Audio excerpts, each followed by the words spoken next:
Hi, y'all. So I'm coming today to talk about isolation. I know a lot of us are in the season of isolation, in the period of isolation, but I'm here to tell you that you will be okay. You will come out stronger than you went in. And I'm here just to give you that encouragement and just let you know, like, everybody got to go through that season. Everybody got to go through that period of isolation. We know the saying of, like, isolation takes dedication. We know the saying of success requires isolation, and it does. Like, most successful people had to isolate themselves, had to be isolated from others.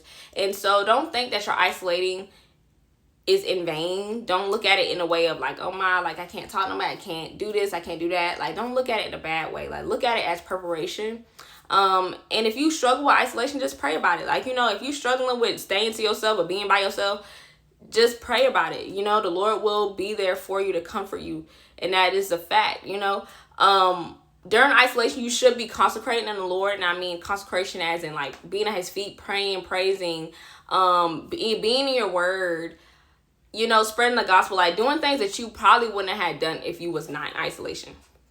So isolation should be something that is preparing you for the next season. It should be something that is going to help you, So don't look at it in a negative mindset of like, oh my, like I can't do certain things, I'm lonely. Like, don't look at it in a negative mindset. And if you are struggling with that, just pray about it. The Lord is always listening. He's always there for you.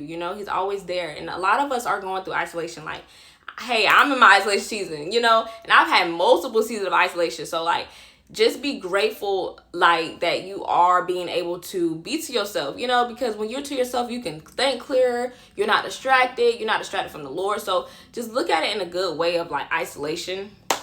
I know a lot of people just struggle with being to themselves. And if you struggle with that, you need to pray. You need to be consecrated in the Lord. Like, I'm just going to be completely honest. But I used to be the type of person to where I used to hate isolation as well. I used to be like, I want to do this. I want to do that. But now that I've matured in my faith, I've matured in my walk or whatever, I learned that isolation is so necessary. Like, it's so necessary. I am not distracted. I'm very to myself. I love that I can hear from the Lord better. So isolation does help you out with tons of things. And so if you are struggling with isolation or you are in your isolation season, I just want you to know that you will be okay. You will be successful, and you will be bold for Christ. Like, this is to help you. This is to prepare you for the next season. And so if you got any like questions or anything, you could just leave a comment. That's okay with me. I'm grateful to help out anybody that has questions or any of that. So y'all just be blessed.